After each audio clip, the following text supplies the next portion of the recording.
Pernah dengar tak? Aku berniaga, tapi tak pernah ada untung. Kau tengok orang kat sebelah tu, dia berniaga biasa je, tapi untung dia banyak. Orang pun banyak datang ke kedai dia.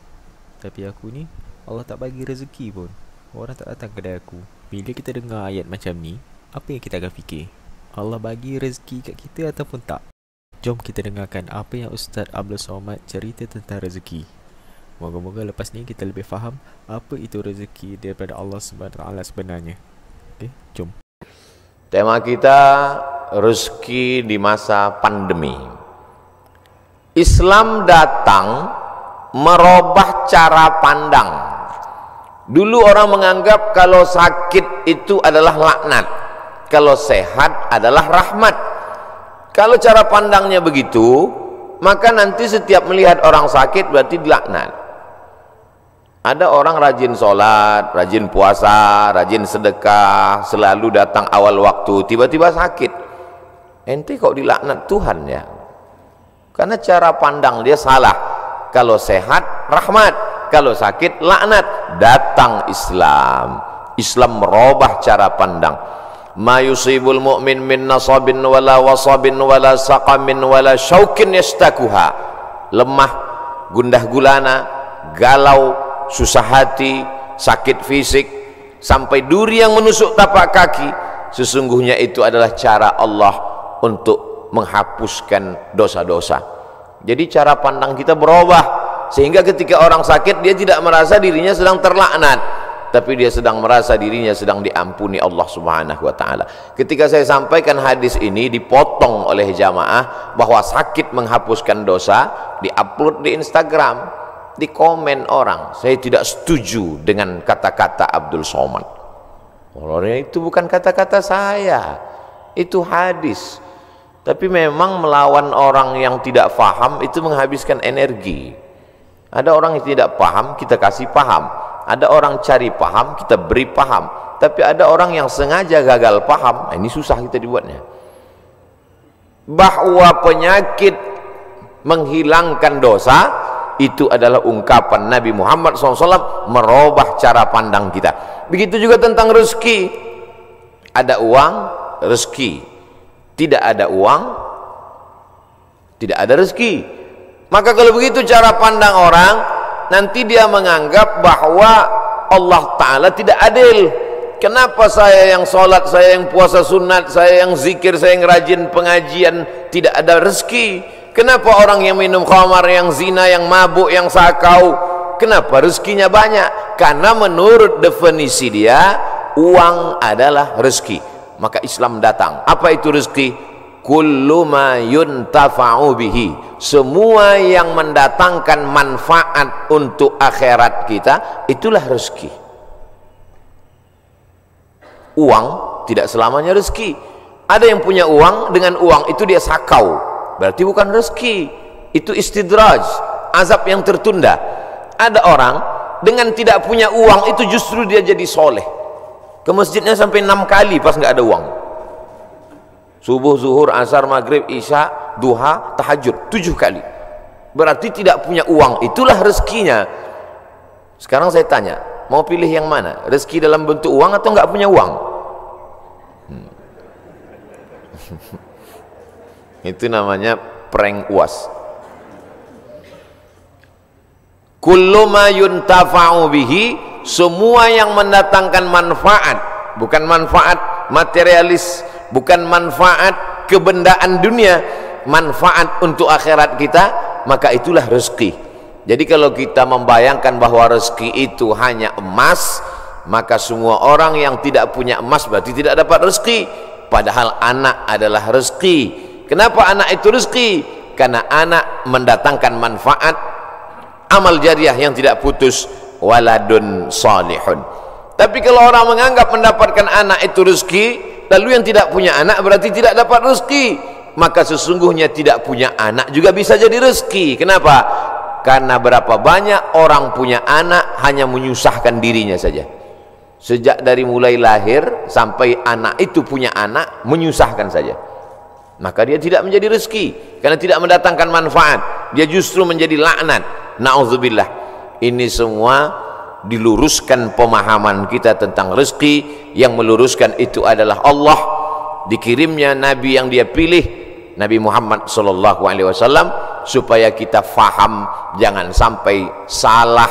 Kalau sudah salah faham, akhirnya salah ngomong, salah cara berpikir, salah pandang, salah bicara, salah berbuat. Yang paling mengerikan adalah salah sangka kepada Allah Subhanahu wa ta'ala. Banyak orang sudah hijrah tapi pemahamannya tidak betul, akhirnya dia suudzon kepada Allah.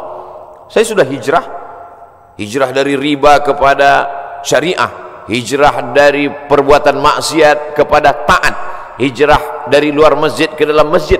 Tapi kenapa Allah tidak merubah rezeki saya? Mengapa Allah tidak memperbaiki rezeki saya? Itu bukan ungkapan Abdul Somad, itu ungkapan jamaah yang curhat melalui komen-komen, melalui pertanyaan di kertas. Biasanya jamaah di tulisan lebih berani daripada langsung. Saya baca tuh di komen-komen itu. Kenapa Allah tidak mengubah rezeki saya? Allah sudah merubah rezekimu, tapi cara pandangmu tentang rezeki itulah yang belum berubah. Kalau kita sudah merubah cara pandang kita, maka insya Allah segala yang kita terima itu adalah rezeki. Makanya orang-orang soleh itu ketika tampaknya dia nampaknya secara kasat mata, secara zahir kita lihat dia sepertinya kena musibah. Tapi justru ketika menerima itu dia berkata alhamdulillah. Kenapa? Sakit dia, dengan sakit itu keluar dari mulutnya alhamdulillah. Kok begitu Ustaz? Kenapa begitu Tuan Guru? Mengapa begitu Kiai? Kamu kan bukan sedang dapat mobil, bukan dapat duit, bukan dapat uang. Kenapa kamu bersyukur alhamdulillah? Yuntafa'u bih, karena dengan itu saya bisa berhenti sejenak mensyukuri sehat. Tapi biasanya orang kalau sedang sakit, hadis ini hilang, ayat ini hilang, ceramah ini hilang. Bahkan bukan yang mendengar subuh ini, yang ceramah pun hilang isi ceramahnya. Karena ceramah itu bisa hilang, itulah maka direkam dengan 3 kamera subuh ini. Ini rekaman ceramah ini bukan untuk jamaah, ini untuk yang ceramah. Supaya kalau nanti datang sesuatu yang tidak menyenangkan bagimu, hai Abdul Somad, kau supaya ingat bahwa itu pun sebenarnya rezeki. Kenapa? Yuntafa'u bih. Jadi keywordnya, kata kuncinya adalah bermanfaat dia atau tidak. Bukan pada bendanya, bukan pada materinya, tapi pada non materinya, immaterinya, bermanfaat atau tidak. Air minum yang ada di depan saya ini tidak selamanya menjadi rezeki kalau dia tidak bermanfaat. Tapi bagaimana kita tahu dia bermanfaat atau tidak kalau tidak kita minum? Itu kan alasan Ustadz karena mau minum aja. Saudara yang dimuliakan Allah Subhanahu wa ta'ala, ada yang menyebabkan manusia ini menjadi tidak bersyukur. Di antaranya adalah karena dia tidak melihat sesuatu itu dari hakikatnya, hak kebenarannya. Mengapa dia mesti ada? Kalau dia lihat itu pada hakikatnya, maka dia akan bersyukur kepada Allah Subhanahu wa ta'ala. Musuh-musuh itu, haters, buzzer, itu pun juga adalah rezeki. Itu cara mengobati hati yang terlalu sakit kalau dibully orang. Kenapa? Karena dengan adanya dia, manusia menjadi sadar. Orang-orang yang terhormat dimuliakan. Saya begitu turun tadi disambut, dimuliakan, diiringi sampai kemari diberikan. Di mana-mana saya sholat sajadahnya 1. Di Masjid Sunda Kelapa berapa tadi sajadah? Uas. Dihormati, dimuliakan. Itu kalau sering-sering begitu bisa jadi takjub, bisa jadi ujub. Tapi begitu kita diejek, dicaci maki, dibully oleh haters, oleh buzzer, yuntafa'u bihi, bermanfaat. Ini namanya rezeki dalam bentuk haters. Tidak selamanya rezeki itu dalam bentuk lovers. Jadi nanti buat judul kajian khusus untuk generasi milenial, rezeki between haters and lovers. Anak-anak muda itu judulnya, walaupun isinya itu juga, cuman anak muda itu suka casingnya yang wow gitu, yang luar biasa. Nah, yang pertama pembahasannya adalah mesti paham secara istilah, secara bahasa apa itu rezeki. Saya tidak terlalu formal lughatan wastilahan, etimologi, terminologi dan lain sebagainya, karena kajian subuh itu memang adalah kajian-kajian yang luar biasa karena godaan setan. Tapi kalau ada jamaah yang tertidur, kita tidak juga bisa salahkan karena dia sedang dapat rezeki. Karena tidur itu juga rezeki. Karena kata kuncinya adalah ma yuntafa'u bihi, bermanfaat, maka tidur juga mendatangkan manfaat. Ini jawaban untuk jamaah yang suka tertidur kalau melihat wajah ustaz. Dia kena penyakit insomnia, tidak bisa tidur. Bolak-balik makan obat, tidak bisa tidur. Tapi begitu khotib naik mimbar, langsung tertidur. Itu juga merupakan manfaat. Kenapa? Karena dengan tidur itulah kita. Saya terus terang menahan makan bisa, menahan minum bisa. Tapi kalau tidak tidur, makanya saya selalu minta istirahat. Kalau saya ceramah di perjalanan panjang, tolong siapkan panitia agak sejam, saya tidur dulu. Karena kalau tidak tidur, nanti takut salah ngomong, salah bicara, salah pandang. Yang terhormat Bapak RT, padahal dia lurah, tentu dia tersinggung. Karena salah pandang. Saudaraku yang dimuliakan Allah Subhanahu wa taala, pembahasan pertama adalah bagaimana kita mengerti hakikat sesuatu. Lalu kemudian yang kedua, barulah kita masuk bagaimana Allah taala menjamin rezeki. A'udzubillahi minasyaitonirrajim. Wa ma min dabbatin fil ardi illa 'alallahi rizquha. Semua yang melata di atas muka bumi Allah ini dijamin rezekinya. Semua yang melata, semua yang bergerak. Setelah diteliti oleh para ulama, dabbah artinya binatang, selalu diterjemahkan dabbah, dabbatul ardi, binatang yang berjalan di atas muka bumi ini dijamin Allah taala rezekinya. Kenapa disebutkan binatang? Kenapa tidak disebut wa ma min insanin, wa ma min nasin? Tidak ada manusia yang tidak dijamin rezekinya. Digunakan kata yang paling rendah, paling hina, paling kotor, binatang. Kalau binatang saja dijamin rezekinya, apalagi yang mulia. Karamna bani Adam ala katsirin minal khalqi wa faddalnahum tafdila. Di antara semua makhluk ini manusia yang paling mulia. Khalaqnal insana fi ahsani taqwim. Dari bentuk susunan fisiknya paling sempurna, dari bentuk keseimbangan antara akal dengan nafsunya juga sempurna. Ada yang satu ini nafsu aja, tak ada akal, binatang. Ada yang satu ini akal saja, tak ada nafsu, malaikat.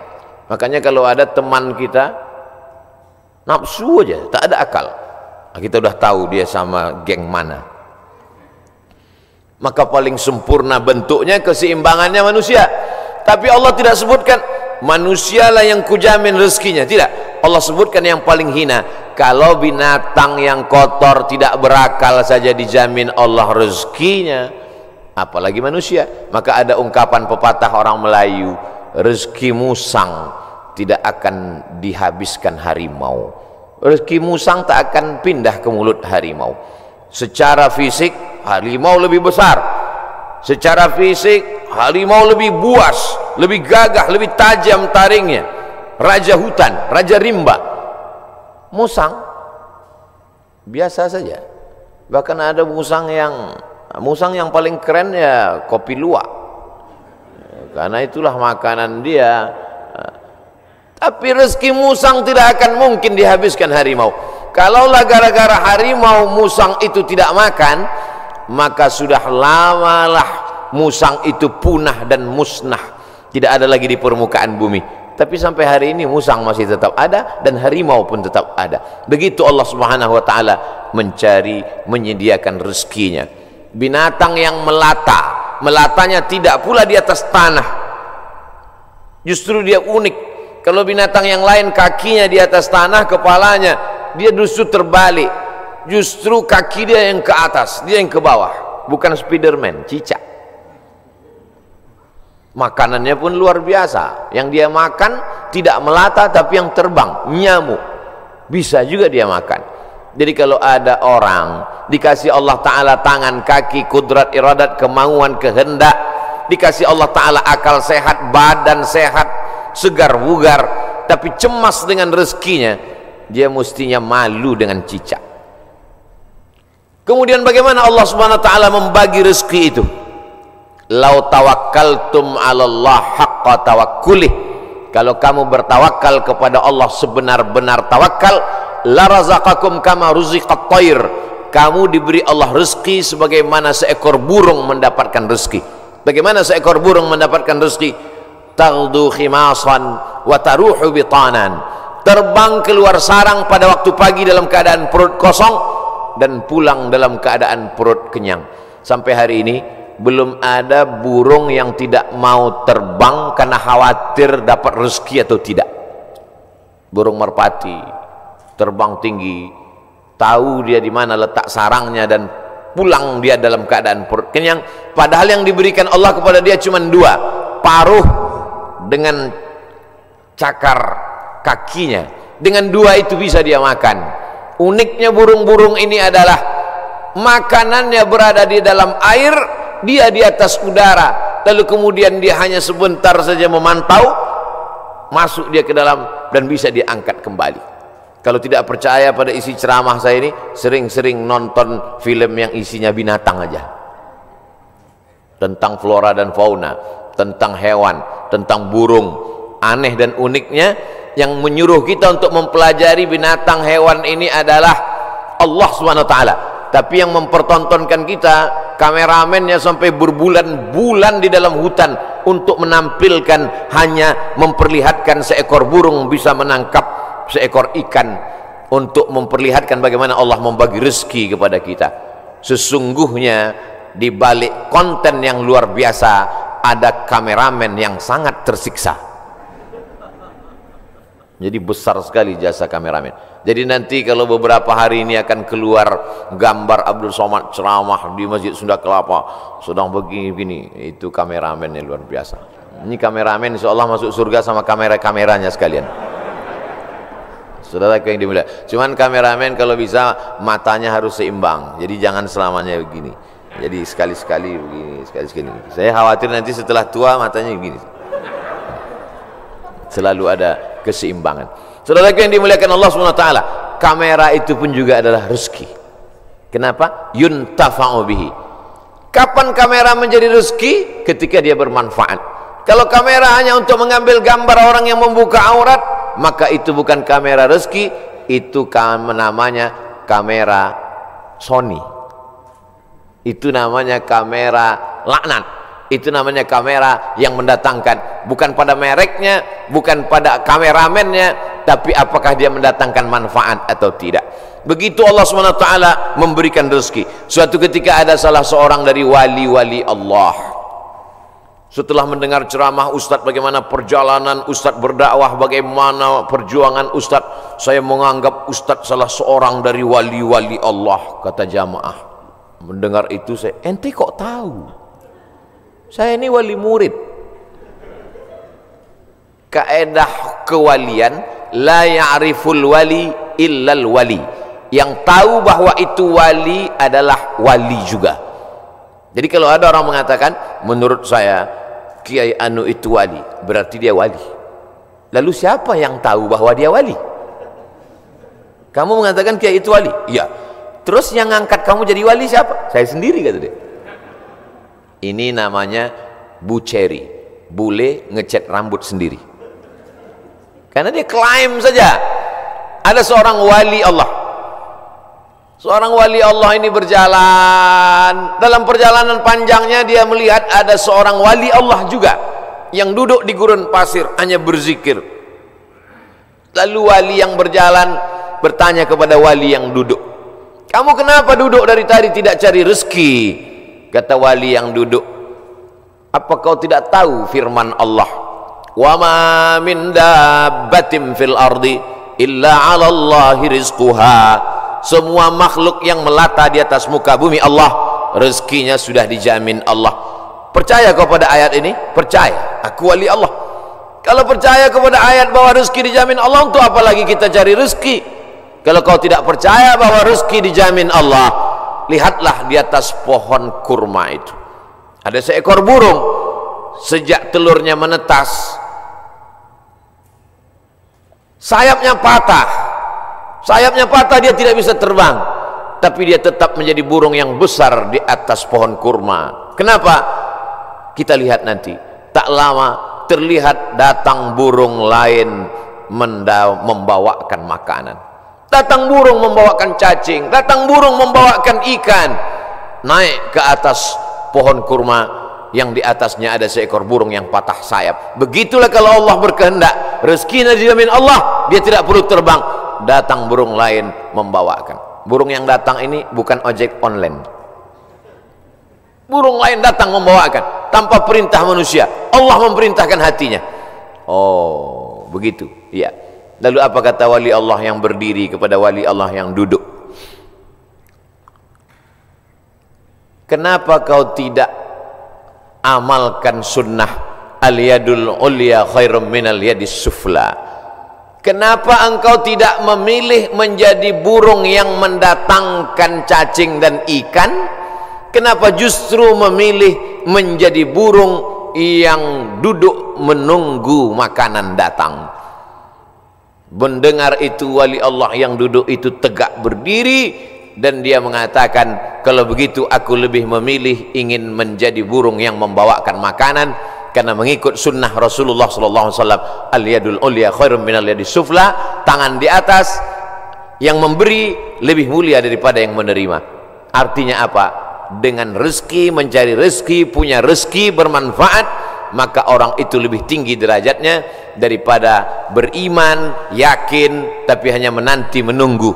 Makanya dalam Islam diajarkan al-mu'minul qawiyyu, seorang mukmin yang kuat, kuat fisiknya, kuat otaknya, kuat ilmunya, kuat finansialnya, kuat duitnya. Khairun, dia lebih baik di hadapan Allah. Wa ahabbu ilallah, lebih dicintai Allah minal mu'minid dha'if, daripada mukmin yang lemah.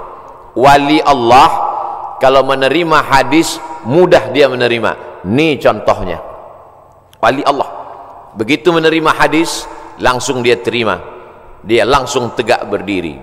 Jadi kalau ada hari ini orang yang diyakini sebagai wali Allah tapi bertentangan dengan sunnah-sunnah Rasulullah, maka sesungguhnya bukan wali Allah. Jadi wali apa? Wali setan.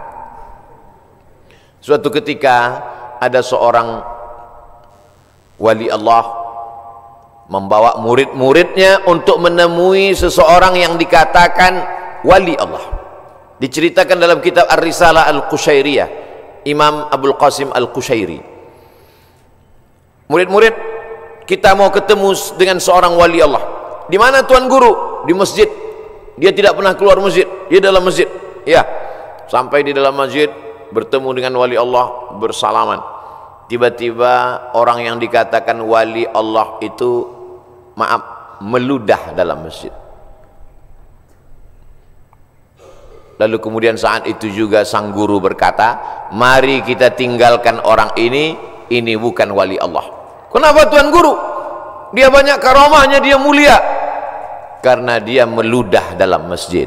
Perbuatannya bertentangan dengan syariat, bertentangan dengan sunnah Rasulullah SAW. Karena bumi yang paling mulia adalah masjid, meludah dalam masjid adalah menghinakan masjid, maka perbuatannya sudah menjatuhkan kedudukan dirinya di hadapan Allah karena bertentangan dengan sunnah Rasulullah SAW. Jadi mudah saja standar hidup ini, ikuti saja sesuai dengan ketentuan yang dibawa oleh syariat Nabi Muhammad SAW, termasuk dalam hal mencari rezeki ini. Kalau dia ikuti sunnah Rasulullah dengan cara yang halal, maka itu berarti dia adalah termasuk umat Muhammad SAW. Dia kaya Pak Ustadz, mobilnya mewah, mahal, rumahnya megah, hebat, tapi tidak pernah keluar rumah cari rezeki. Jangan-jangan punya babi ngepet, jangan-jangan tuyulnya 3 kontainer. Nahnu nahkumu bizawahir, kita menghukum orang itu dengan melihat zahirnya. Yang tahu batinnya hanya Allah Subhanahu wa taala. Wallahu yatawallas sarair. Ini pembahasan tentang rezeki.